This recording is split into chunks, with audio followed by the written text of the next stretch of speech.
Alright, ladies and gentlemen, we are back at Outlaws for another vlog for you guys. During the setup, we tried this cool new lens that was supposed to make the shot better, reduce the amount of glare off the cards, and make the image nicer for you guys, but it ended up making things kind of hazy and too dark, so we ended up getting rid of it. We bought in for our typical 300, won a small hand. A couple of people have doubled up, so we added on an additional 200. The knit game is on, and for those of you that haven't played the knit game, aka the stand-up game, we all get a button at the start of a rotation. Once you win a hand, either by dragging the pot or winning at showdown, you get to get rid of your knit button. The last remaining player to have their knit button pays a $100 tax in the form of a splash pot. When you're only 300 deep, that's a good portion of your stack, so we saw a lot of all-ins. We were completely card dead, but kept seeing players getting rid of their buttons left and right. Eventually, I ended up getting involved in a hand with 9-10 offsuit from the blinds. I ended up flopping an open ender and versus a bet from our opponent, decided to put in a pretty hefty raise. We ended up getting shoved on, and I said, what the heck, time to go. We have an open ender, it's on the flop, and we have some good equity. Our opponent reveals that he was bluffing with ace high. He ends up turning an ace, and then we brick out, so there goes our starting stack, unfortunately. But that's quite all right, because the cage here sells chips, so we can continue playing poker. We add on for 1,000 black chips, and continue to see all ins. For this one, there's king queen of hearts versus ace 10 with the ace of hearts. King queen hits a pair on the top board and then ends up with a 5 card flush on the bottom board, so ace 10 gets quartered here. Rather unfortunate that the better hand lost on 2 boards. Well, lost on 1 and chopped on the second, but that's poker, ladies and gentlemen. This next hand we pick up pocket aces. I bump it up to 100 pre-flop, hoping that we have no cred whatsoever considering we still have our knit button. We end up getting 2 callers, so we go to this flop 3 ways.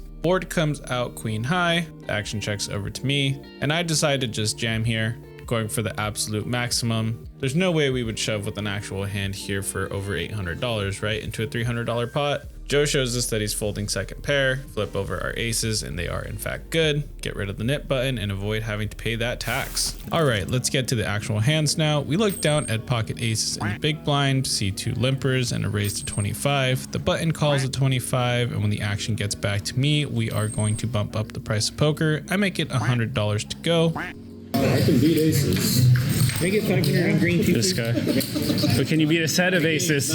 Can you beat a set of aces? It's coming. Head of aces and behind kings. Oh, Shelby, if only you knew. Gary puts in the call for $100. 3 of us go into this flop with 306 in the middle, and the board runs out 954 rainbow. Fantastic board for aces, and we're definitely going to continue betting here. There's a lot of action right now, so I don't think we need to be timid with our bet sizing. I decide to continue here for $300. It's about a pot size bet. Shelby goes into the tank for a while, but eventually decides on a jam. With how dry this board is, I immediately put him on the set, but considering how big our pre-flop raise was and that we bet pot on the flop, he could be putting us on an ace X hand and trying to blow us off of it if he hit the board. For $260, I don't think we can fold a hand as strong as aces on this board texture, so we do flick in the call. We agree to run it twice, and we see jack 10 on the first board, then ace and a king on the second board. We flip over our aces and they are good. $1,400 pot coming our way. For this next hand, I have the $10 button straddle on. Eric opens from the low jack for $50. Gary calls it $50. The action gets back to me, and I decide to just flat here, hoping that the blinds don't come in. I will say that under normal circumstances, I would absolutely put a 3-bet in here with ace king offsuit to make sure that the blinds don't come in. But considering everybody was very jam happy today, I didn't want to see a big shove to be forced into a flip or fold situation. So we just flatted. 154 in the middle, and the board runs out 10 king 8 with 3 spades. Eric continues for $100. Gary calls the $100, and when the action gets back over to me, I think that we're actually going to be best a lot of the time here. Pretty hard to flop a flush, and I would expect Eric to continue betting with any pair plus flush draw, so I think it's okay to call at least 1 street here and evaluate on the turn. Queen of diamonds connects the board just a little bit more. We are now losing to a number of different 2-pair combinations, and there's some available straights on the board. Eric goes all in, Gary calls pretty quickly, and now we are in a pretty tough spot. Eric, I'm still rooting for you. What do I do here? Fuck.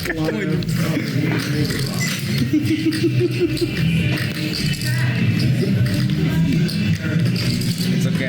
I'm not blocking spades. Get my. So I got her. I could be. Fuck. I really don't want to fold this, but. I don't think I can win. I think you might be good. I just have ace 10. It sounds good. Oh, you bastards! I folded ace king!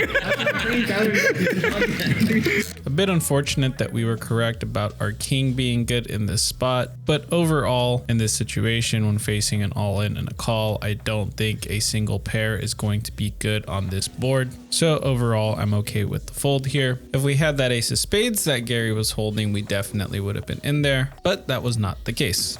This next hand, there's a $100 splash pot in the middle from the knit game tax. As the knit game tax does a $50 open with various callers, we looked down at 7 deuce and decided to get in there. Connor went all in. It's his $100 in the splash pot, so he's defending it here with the short stack. Gary and Joe ended up calling the 160 or 170, whatever it was that he jammed for. I already had 50 in there and really wanted to see it, but I like to fold instead, like a disciplined poker player and not a complete degenerate. Board comes out jack high, Connor has ace jack, Joe has queen jack, Gary got out of the way. The turn comes an ace, the river is a 4 of clubs, and Connor takes this one with ace jack. Ironically enough, our 7 deuce would have hit a flush, but I would not have called the flop bet, so it was good fold pre.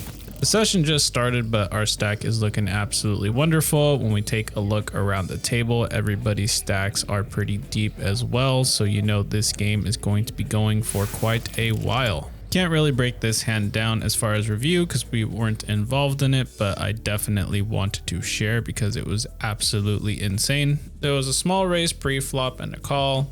Either 2 or 3 players involved, the main 2 being Gary and Fadi. The flop came out queen 7-3 with 2 diamonds. Fadi ended up shoving with ace king of diamonds for well over $2,000 into a pot that had less than 200 in it. Gary had queen 7 and snapped him off, and this animal hit the flush on both boards. You'll love to see it, ladies and gentlemen. If you don't have any plans on your Thursday nights, come on down to Outlaws and get a piece of this action. For this next hand, we look down at ace 7 suited. I opened at $30 under the gun. Action gets over to Gary, puts in the call in the small blind, and then Joe decides to re-raise us up to $120. From what I've seen, Joe typically plays a little bit more snug, or at least it seems that way because when he gets to showdown, he often has it. But with the NIF game in effect, you really don't know. Anyhow, I have about 1600 behind and Joe has us covered. I'm okay seeing a flop here with the suited ace to see if we can hit a board with any sort of equity. So we do end up flicking in the call here. Gary, of course, comes along for the ride. 360 in the middle, and we go to this flop, which comes out absolutely phenomenal. 5 queen 10 with 2 clubs. Joe continues here for 125, and I debate potentially putting in a raise, but considering that we're 3 ways and we still have a player left to act behind us, I think calling here is a safer bet. Obviously folding is out of the question with the net flush draw for this price, so we do end up putting in the call. Gary folds, so we go heads up to the turn with 6-10 in the middle, and the 9 of hearts peels off. Joe takes a little bit of time to make his decision, but eventually does fire here for $300. It's about a half pot size bet, so still a pretty good price for us to continue chasing our flush, but I don't want to break out on the river and be forced to let this one go. So I want to take a bit of control over this pot now, and we're gonna bump up the price of poker. I decided to raise here to $800. Not a fan of this sizing looking back at it, which we'll go over here in a moment. Joe tanked for quite a while, but eventually did put in the call. 22-10 in the middle as we go to this river, which comes the 8 of hearts. Joe goes all in for 770. We have less than that. We're sitting at around 500 and something dollars left, and we're completely out of options. I think it would have been much better for us to have just flatted the turn. That way, if Joe fired a 3rd street on the river, we would have still had enough behind to put in a significant all in and really put him to the test, or we could have just let it go. But the pot was so big, it was worth fighting for, in my opinion. I'm not sure if an all in on the turn would have made any sense. Sucks to suck, but unfortunately we have to just let this one go. Cannot call this with just ace high here, but we're playing the Nick game, so luckily we're going to see what Joe has.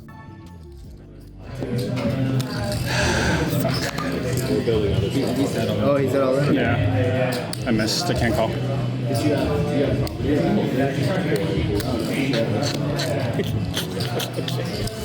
I'll keep the net button on this one.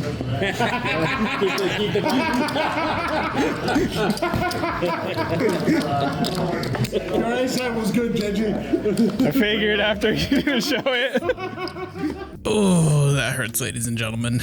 That hurts quite a bit, but can't call off with ace high there. In no world are we ever trying to hero call there with literally just ace high. Still sucks to know that we laid down the winner. Or at least that's what I presume, considering we didn't see his hand, and I don't see why he wouldn't show unless we had him beaten. Sucking it up, moving on to the next one. We're a bit short stacked, but luckily we pick up the perfect hand for it, pocket jacks. The action gets over to me, and we're definitely going to put in a raise here. I make it $60 to go. There is a $10 straddle on, but this is still a pretty large opening size, but the knit game is still in effect, and I have my knit button, so I'm really hoping that people think I'm just full of it, and I'm trying to get rid of my button here. Our plan works pretty well because the player to our left, Mr. Connor, decides to go all in. Everyone seems to really wish that they had a hand in this spot, but that doesn't seem to be the case. Action folds around to the big blind. Mr. Gary, who puts in the call, gets back over to us, and we're obviously calling as well. Never folding jacks in this spot, even with the caller in between. 1264 in the middle, and the board runs out 3 king 4 with 2 diamonds. Very unfortunate flop for us. One of these two opponents is very likely to have a king, so I'm expecting to lose this one. The 6 of hearts doesn't change much on the board. Hoping to fade any red cards on the river, and probably don't want to see any more paint either. The dealer has other ideas though when he throws the jack of hearts out on the river. We flip over our set, and luckily nobody had a king, so we were good all along, but Gary was free rolling diamonds. Very happy to be scooping the main on this one. For this next hand, the $20 straddle is on by yours truly. We look down at ace 10 of clubs. The action folds over to Gary, who puts in the call. The cutoff folds, small blind calls, big blind folds, and when it gets back over to me, I decide to bump this up to a total of $95, hoping to eliminate one of the players. That's exactly what happens. But to my surprise, Gary decides to raise it up to 200. We have about half of it in there, so we can't be folding here for this amount. 425 in the middle, and we go to this flop, which comes absolutely phenomenal. Ace 10 deuce rainbow. We flop top 2 with nothing to really be worried about on this board besides the set.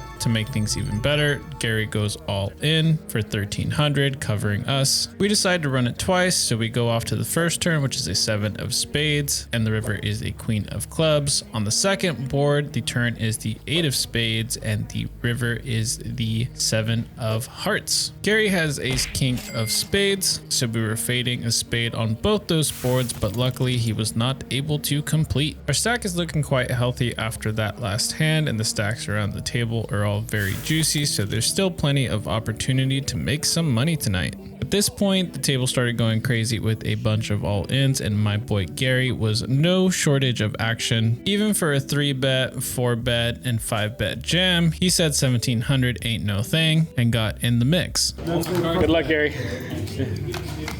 Chips. Oh shit. Not for me. No, I got a jack. Not for me, but I got Jack. No way, no way, no way! 1,700? Yeah, okay. That's a $1,700 hand, ladies and gentlemen, right there. Jack 7 off, baby. Let's go. You guys keep those net buttons too. Absolutely insane. Gary, my friend, you are one sick puppy, sir. But I will say this, if you're willing to get in there for $1,700 pre with Jack 7 offsuit, you deserve a scuba pot. And there's only one way I know to congratulate you, my friend. I need to do something real fast.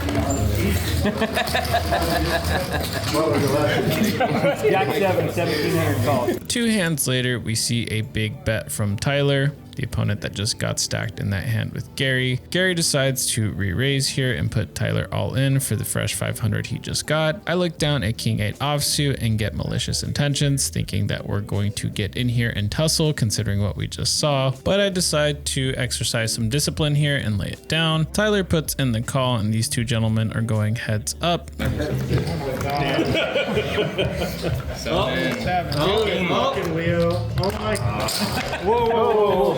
not all in. There's not all in. We're not all lucky ladies, man.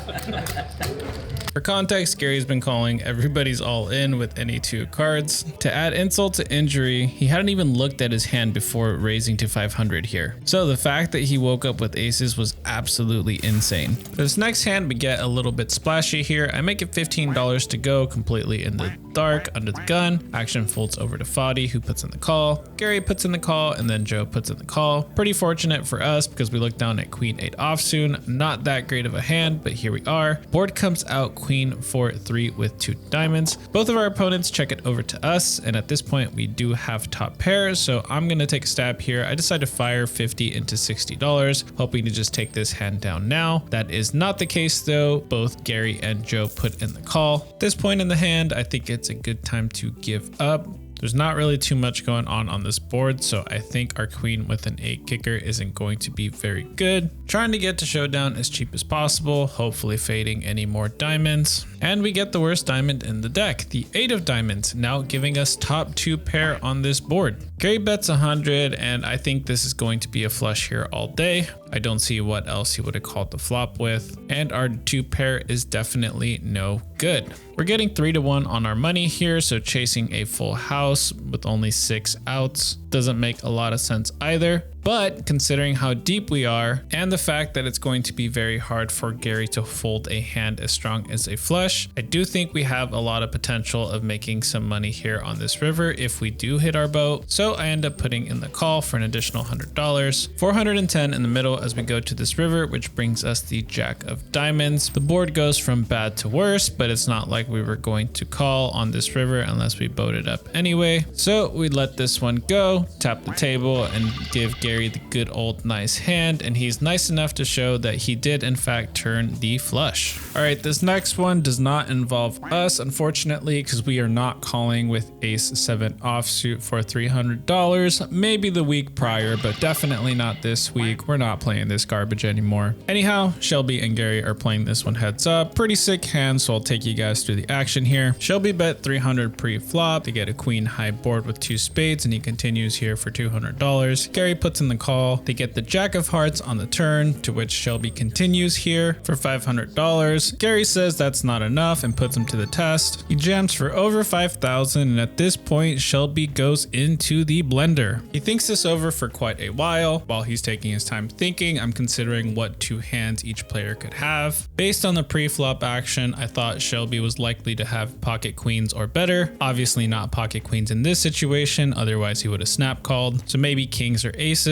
Worst case scenario, ace queen suited. Could see him doing this with ace king suited, but not ace queen suited for some reason, but I don't know, could be wrong. Nick game is in effect. And for Gary, initially on the flop, I thought he could have had either the flush draw or a pair, but now with this jam, I don't think there's any way he has a flush in this spot. Shelby is representing an absolute monster right now. I know there's 2 flush draws on the board, but I'm heavily leaning towards Gary potentially having 2 pair here with some weird hand like queen 8, queen jack, jack 8, or something of that nature. As you guys may have noticed, Gary likes to play a pretty wide range. Anyhow, Shelby thinks this decision over for a couple minutes, but eventually does put in the call, so we get to find out. 6 grand in the middle, and the 9 of diamonds hits the river. Gary shows ace jack for his second pair, and Shelby flips over pocket kings. So how close were you guys? Did you guess either of their hands? Let me know what your guys' thoughts were in the comments below. All right, back to our hands. Okay, so at this point, our stack has taken quite the beating, if you guys can see on the bottom right hand side.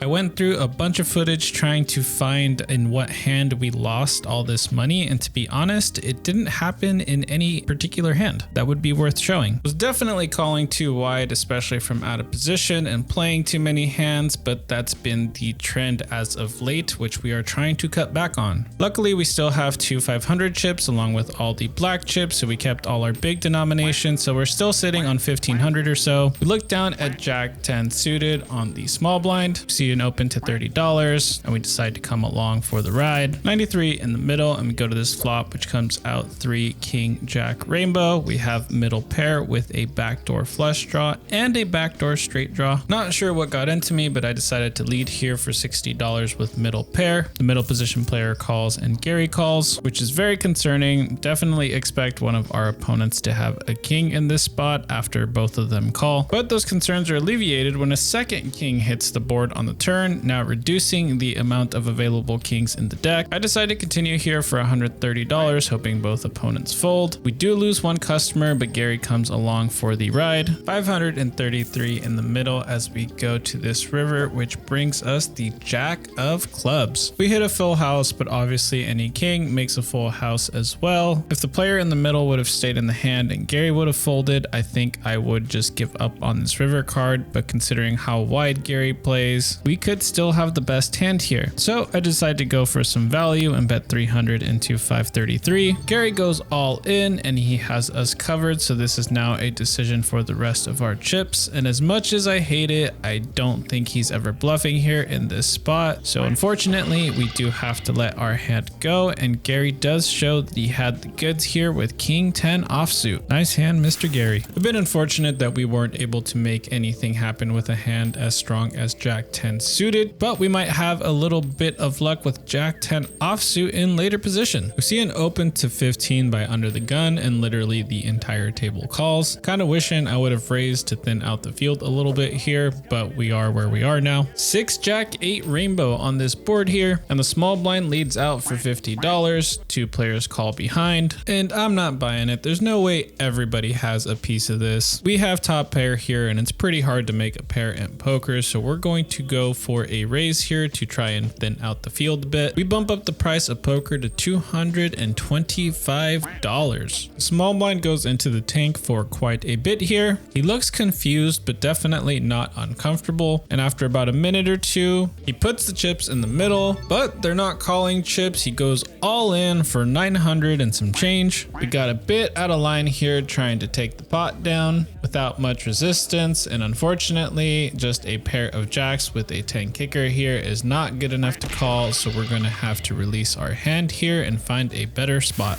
So not only are we playing the Nick game tonight, we are also playing 7 Dewey, and would you look at that, we have 7 deuce suited. Phenomenal. But what we don't like to see is a $65 open by under the gun and 2 callers behind us. No way we can just flat here. We're definitely gonna have to put in a raise, and it's gonna be a substantial raise. I make it $200 to go, hoping that everybody just folds here so we can 1, get rid of our nit button, and 2, make an extra $200 by winning with 7 deuce. We end up getting 2 callers, so we're going to this flop with 600 and some change in the middle. I decided to go all in before the cards are dealt, trying to represent aces or better. 3 cards hit the board, none of which match my hand. Gary goes into the tank for quite a bit, but eventually does fold. But Joe goes into the blender. Close. Joe did his 10. I hit a 5. So I can pay 400 now and maybe suck out, or I can fold and pay 100 for the Nick game. It's really only costing me 300. We're not that smart. I got a backdoor flush draw too. Yeah, I'm supposed to put it in. Oh, you're a good guy anyway. All right. You want to ride twice for the main or just once? I mean for both or whatever. Go twice. Yeah. Your 5 is good. I have 7 deuce. Are we going? Do you really? Yeah, I do. Oh, wow. Good. Are we going 2 times. 2 times. Once for the net. Club. Come on. Oh, for the knit. For the knit.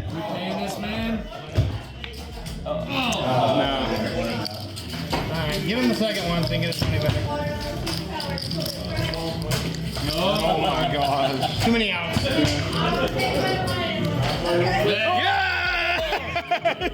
So as you guys can see, we ended up running it twice, and I got lucky on the second board, hitting a flush, so we ended up chopping this up. Unfortunately, because we lost the first board, I am going to have to pay the nit tax, which is $100 in the form of a splash pot in the very next hand, but that's better than losing my entire stack. Also, since we raised pre-flop, we did end up making about $130 on this hand, so we're still up 30 even after paying our net tax.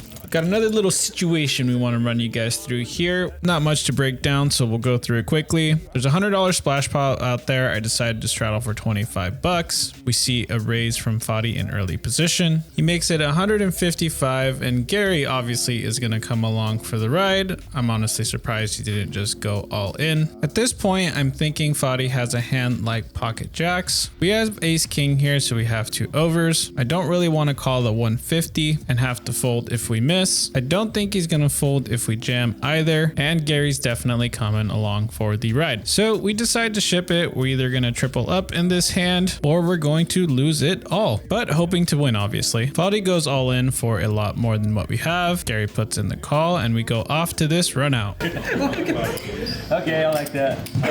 I like that too. I don't know what he's got, but Claudia will probably flop a set. Oh, that's not good. 4. Put a 4 out there. Ooh, 19 jack. All right, Fadi showed his queens. That's what he got. Damn it. I knew they were red. I didn't know if they were the same suit. Okay. Well, ladies and gentlemen, we had 2 overs, but unfortunately we did not hit. As my good man Johnny in the box was getting ready to take all of our chips, we are obviously going to need more chips to continue playing. So we pulled out the cash, got $1,000 ready here, and they magically turned into poker chips. Shout out to my man Kevin in the cage. Poor guy's got 4 kids, so I know he runs around like crazy, but he still walks these bad boys over to us. All right, back to the poker. After obtaining this new stack of chips, it doesn't take very long before we get dealt pocket aces once again. There's a $10 button straddle on, a raise to $30 by under the gun, and not 1, not 2, but 3 callers behind. We went a bit stir crazy last time we put in a raise with 7 deuce. Definitely going to raise again, but I don't want to make the amount anywhere near as large. Want to keep it a bit on the smaller side, trying to make it look like we have a hand like ace king or ace queen. So I decided to make it $110 to go. Maybe a bit on the smaller side, think 140 or 150 would have been a little bit better. Either way, I don't expect any of these animals to fold for that amount regardless. We pick up 3 customers, 485 in the middle, and the board comes 4 ace 6 rainbow. Pretty good flop for us considering the hand we are trying to represent here. I want to bet an amount that makes it look like we're going for value. I decided to go for 200 into 485, about 2/5 of the pot here, and we get it through. Ship it. Oh, shit. 25. Couldn't come 7 deuce. I had a 7 too. King 7. This next hand, we look down at King Jack offsuit in middle position, see an open to $10, and I decide to just flat here. People are still getting a little crazy with the Nick game in effect, so I wanted to give myself some fold equity. 4 of us going to this flop with $44 in the middle, and the board runs out 5 jack jack. Gary checks and I check, hoping that our opponents catch up on one of the later streets since we have most of this board locked up, but to my surprise there's a $20 bet and a call. I decided to just flat here, hoping not to scare off either one of our opponents. We get the 3 of clubs on the turn and the action checks all the way through. We get the king of clubs on the river, giving us a full house. Shelby checks it to us, and now I have to figure out how to get more money into this pot. The cutoff typically plays pretty snug, and when he bet the flop I thought for sure he had a jack, but if he had a jack I don't know why he would have checked back the 3 of clubs. If all he has is a 5 here, I don't think he's going to call a bet if we lead out, and it doesn't look like Shelby's very interested in this hand anymore either. I start formulating devious intentions and check this over to the cutoff, hoping that he makes a position bet here, trying to steal this. Works like a charm, and our opponent fires here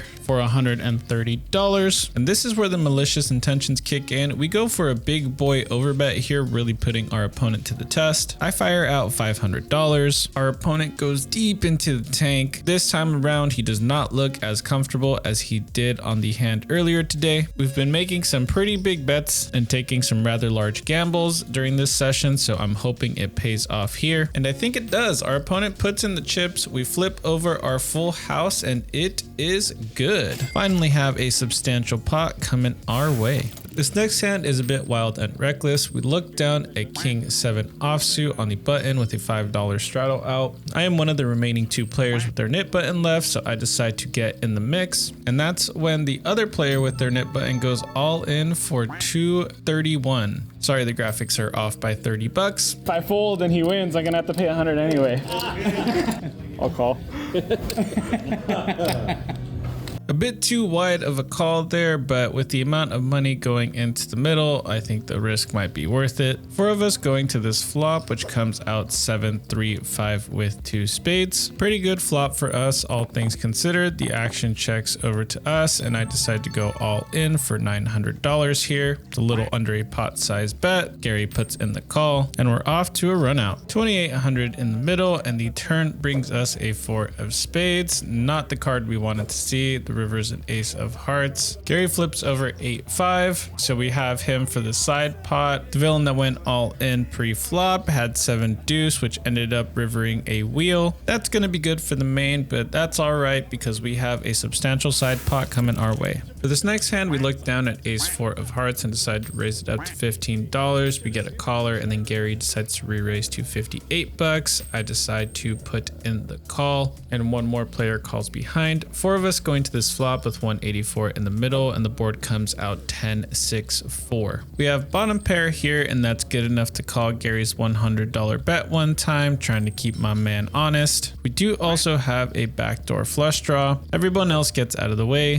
384 in the middle, and the turn comes the jack of hearts, and now Gary checks it over to us. At this point, I'm thinking our pair of 4s could be good, but you never really know with Gary. He is a wild card, but we did pick up a bunch of outs on this turn in the form of the flush draw, so I think this spot is worth betting. I decide to go with a 3/4 pot size bet of 300. Gary tosses it in without a second thought. River comes a 6 of spades, and Gary decides to lead out here for 300, and now I'm just confused. Did Gary really bet second pair and then hit trips on the river? I'm not quite buying it, but the problem is we're still losing to a 10 or a jack on this board, so begrudgingly I do decide to muck my hand here. But Gary, being the entertainer that he is, wants all the vlog viewers at home to know that he bluffed our socks off with 7 high. For his next hand, we look down at ace 4 offsuit on the button. We have the $10 straddle out. There was a raise to 20, so obviously we put in the call. 3 other players involved, 83 in the middle, and the board comes out ace 9-7 with 2 spades. Gary bets $60, and with top pair here, we are very comfortable putting in the call. Everyone else gets out of the way, so we are going to this turn heads up, 203 in the middle, and we get the 2 of spades. Very good card for us overall. We now have a flush draw on top of our top pair. Gary bets 100, and we're not going anywhere with this hand. 403 going to this river, and we get the 4 of hearts. Not the card I was expecting to hit, but nonetheless, it improved our hand. I was debating raising for a moment, but if we raise, that opens the door for Gary to jam, which I don't want to deal with, so I just put in the call. We flip over our hand, and 2 pair is going to be good. This next clip is Gary and Fadi involved in a 2K flip. Each of them threw 1,000 and got dealt 4 cards. I'll go ahead and roll the clip. Go first, right, buddy? Okay. I finished it. Pair 7s. Pair 7s. Oh shit, there's a heart. He's got a flood. Oh no. Well, that didn't take very long to find a winner. Unfortunately, Gary can't win, but he's a good sport and flips over all his cards anyway. But the fun doesn't stop there. The boys decide to run it back and flip for the rest of it. Gary has about 1,700 left, and obviously Fadi matches it. Fadi shows ace high. Gary flips over 3 out of his 4 cards and can't beat it, and the last card is a 3. Fadi starts flipping his cards and reveals 2 7s in his hand, which is good. The last card is a 10, so he actually takes it down with a pair of 10s. The degeneracy level at Outlaws is always pristine. After the madness ended, it was time to do a PLO flip of our own, but for a much reasonable price. $200 to go. It was just me and Fadi, but we opened it up to the table. No one wanted to come along for the fun, so we go to this board heads up. Pair of jack showing. Oh, he's got a 7. And a 3. 5. And an ace. Oh my god, I need nothing. Ooh, now Fadi's got to show something. Queen. A queen.